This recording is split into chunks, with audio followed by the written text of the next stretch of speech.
ሰላም ሰላም እንዴት ናችሁ? ዛሬ ደግሞ አብረን የምንሰራው የቡልአ ፍርፍር ነው።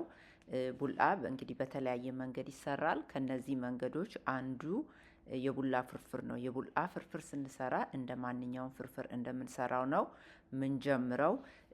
ጾም ባልሆነ ጊዜ እዚህ ጋር ቅቤ መጠቀም ትችላላችሁ። ይሄንን ግን የምሰራው በተነጠረ ዘይት ነው። ዘይት ስላነጠርኩኝ በተነጠረ ዘይት ነው። እናንተ ዘይት ካላነጠራችሁ ትላንትና ዘይት ስለማንጠር የሰራሁት ቪዲዮ ስላለ ተመልሳችሁ ዘይት ማንጠር የሚለውን ቪዲዮ አይታችሁ በዛ መሰረት ዘይታችሁን ማንጠር ትችላላችሁ። ከዛ በኋላ እንዴት እንደምሰራ አሳያችኋለሁ። ወደ አሰራሩ እንገባለን። አብራችሁን ቆዩ። እንግዲህ የቡልአ ፍርፍር ለመስራት በመጀመሪያ የምናደርገው ሽንኩርት መክተፍ ነው። እኔ 2 ራስ ቀይ ሽንኩርት ነው የከተፍኩት። በተቻለ መጠን ደቀቅ አድርጌ ከትፌ በመጀመሪያ ያው መጥበሻው ላይ ወይም ድስታችሁ ላይ ዘይት ካረኩ በኋላ ሽንኩርቱን አድርጌ ሽንኩርቱን ትንሽ አብስያዋለሁ። ሽንኩርቱ በሰል ሲልልኝ ቲማቲም ጨመርኩኝ። ፍሬሽ ቲማቲም ስላልነበረኝ የጣሳውን ግማሽ ነው ያደረኩት።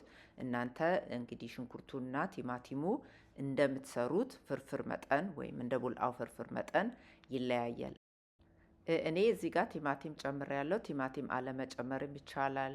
ወይም ደግሞ ቲማቲም ፍሬሽ ካላችሁ እሱንም ቀቅላችሁ ወይም ከትፋችሁ ፈጭታችሁ መጨመር ትችላላችሁ። ቶማቶ ፔስትም ካላችሁ ትንሽ ብታረጉበት ያው በርበሬው እንዳያቃጥል ይረዳል ማለት ነው።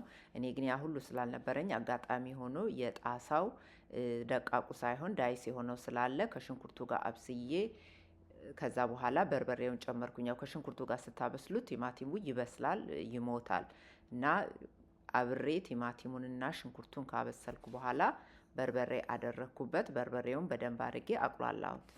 በርበሬውን ያው እንደ ማንኛውም ሌላ ነገር ምግብ ስንሰራ እንደምናቁላላው ትንሽ ውሃ ጠብ እያደረግን በደንብ ማቁላላት አለብን። ከዛ በኋላ ነጭ ሽንኩርትና ዝንጅብል፣ ቁንዶ በርበሬ፣ ጨው አድርጌበታለሁ።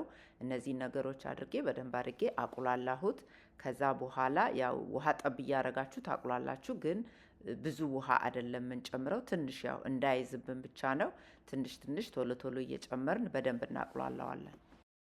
ቁሌቱ ጨውን ጨምራችሁ ቀምሳችሁ ሁሉ ነገር ከተስተካከለ በኋላ ቡልአውን እንጨምራለን። ቡልአውን ስንጨምር ሁሉንም ወይም የምንፈልገውን ያህል አንዴ ሳይሆን ትንሽ ትንሽ እየጨመርን እየቀላቀልን ከዛ ደግሞ ቆይተን ትንሽ እንጨምራለን። እየቀላቀልን ትንሽ ነው። በአንዴ ከጨመርነው ሁሉንም እንደ ገንፎ እንዳይሆን ወይም ደግሞ በጣም ይያያዛል። ይሄ ፍርፍር ስለሆነ ማድረግ የፈለግነው ትንሽ እንጨምራለን፣ ከዛ እናዋህዳለን፣ ትንሽ እንጨምራለን፣ እናዋህዳለን። እንደዛ እያደረግን እስከምንጨርስ ወይም ልንሰራ የመጠነውን ቡልአ እስከምንጨርስ እዚህ ጋር እንደምታዩት እኔ ትንሽ ትንሽ እየጨመርኩ ከዛ እየቀላቀልኩ ትንሽ እያደረኩ እንደዛ ነው የሰራሁት። ሁሉንም ቡልአ ከጨመራችሁ በኋላ ለተወሰነ ጊዜ እሳት ላይ እያማሰላችሁት አቆዩት። እንዲበስል ደግሞ በደንብ ፍርፍር እስከሚል ድረስ እሳት ላይ አቆዩት። ይሄ በሌላ ጊዜም በቅቤም እንደዚህ መሰራት ይችላል። በዘይት ብቻ አይደለም። ግን የቡልአ ፍርፍር እንደዚህ ነው የሚሰራው። እንደዚህ አድርጋችሁ መስራት ትችላላችሁ። በጣም ቆንጆ ነው።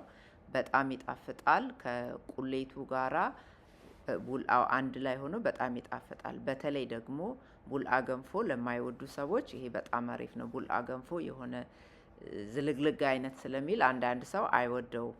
እንደዛ ለማይወዱ ሰዎች ይሄ በጣም ጥሩ አማራጭ ነው። ይጣፍጣል፣ ቆንጆ ነው። ቁርስ መሆን ይችላል፣ መቅሰስ፣ ምሳ መሆን ይችላል። በጣም አሪፍ ነው። ይህ የቡልአ ፍርፍር ስንበላ ያው ቁርስ ከሆነ በሻይ በወተት በቡና በምንፈልገው ነገር ማባያ አርገን መብላት እንችላለን። ቡልአ ስለሆነ በጣም ደረቅ አይደለም። ያው ሲያዩት ደረቅ ያለ ይመስላል፣ ግን በጣም ቆንጆ ነው። ደረቅ አይደለም። ትወዱታላችሁ፣ ሞክሩት። እኔ የቡልአ ፍርፍር እንደዚህ ነው የምሰራው። እናንተ ደግሞ የምትሰሩበት ለየት ያለ መንገድ ወይም ሌላ ነገር ካለ አሳውቁኝ። ሀሳብ፣ አስተያየት፣ ኮመንት ስጡኝ። አብራችሁኝ የነበራችሁ በጣም አመሰግናለሁ። አዲስ የሆናችሁ ሰዎች ይህንን ቻናል ለመጀመሪያ ጊዜ የምታዩ ሰዎች ደግሞ ሰብስክራይብ አድርጉ። ከኛ ጋራ ቤተሰብ ሁኑ።